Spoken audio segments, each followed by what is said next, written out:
श्री राकेश मारिया अपनी किताब में लिखते हैं कि 1994 में मुंबई पुलिस को एक सूचना मिलती है कि एक डाकिये की अंडरवर्ल्ड द्वारा हत्या कर दी गई। मुंबई पुलिस को एक डाकिये की हत्या अंडरवर्ल्ड द्वारा की बात बड़ी अटपटी सी लगती है, क्योंकि अमूमन भारत में एक डाकिया बहुत ही सहज, साधारण और मासूम सा व्यक्ति होता है। एक डाकिये की अंडरवर्ल्ड से क्या दुश्मनी होगी? श्री मारिया लिखते हैं कि इस डाकिया के संबंध दाऊद इब्राहिम गैंग के साथ थे और इसकी हत्या कथित रूप से अबू सलेम ने करवाई थी। डाकिये के कत्ल की तफ्तीश में क्राइम ब्रांच कुछ ऐसे तथ्यों पर पहुंची जिससे उस समय भारत में हवाला का रहस्योद्घाटन हो गया। हवाला किसे कहते हैं? साधारण शब्दों में, जब कोई भारतीय मुद्रा को विदेश भेजता है या विदेशी मुद्रा को भारत में लाता है गैर कानूनी तरीके से, उसे हवाला कहते हैं। हवाला के मार्फत भारतीय या विदेशी मुद्रा का आदान प्रदान छोटी संख्या में नहीं होता है, इसमें संख्या करोड़ों में जाती है। इसलिए अंडरवर्ल्ड के गिरोह की इसमें खास दिलचस्पी होती है।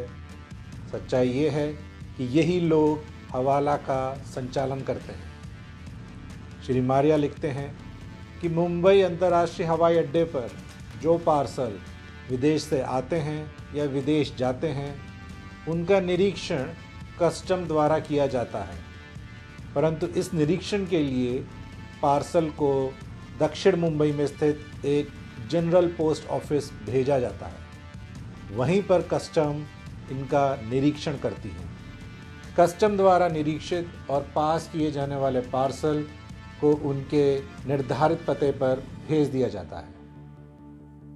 इस पूरी व्यवस्था की कमज़ोर कड़ी दाऊद इब्राहिम गैंग ने तोड़ ली थी। उन्होंने जीपीओ, जनरल पोस्ट ऑफिस के कुछ डाकिये एवं अधिकारियों को अपने साथ मिला लिया था। दाऊद इब्राहिम गैंग के लिए हवाला को अंजाम देने का रास्ता बड़ा ही सुलभ और सरल था।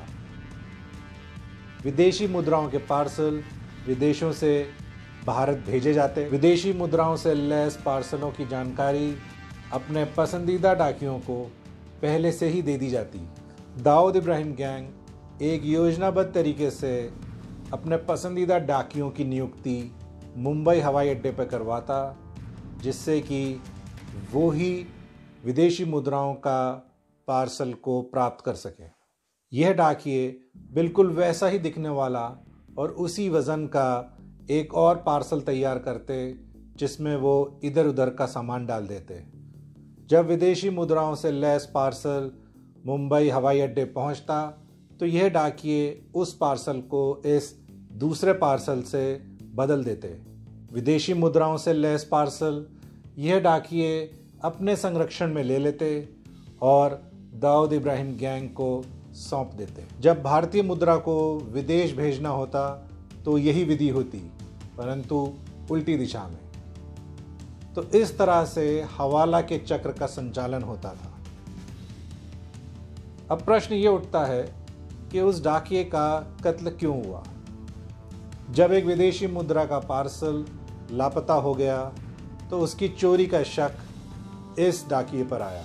दाऊद इब्राहिम गैंग ने अपने गिरोह में शामिल सभी डाकियों को एक कठोर संदेश और सबक सिखाने के लिए जिस डाकिये पर शक हुआ था उसे कत्ल कर दिया गया।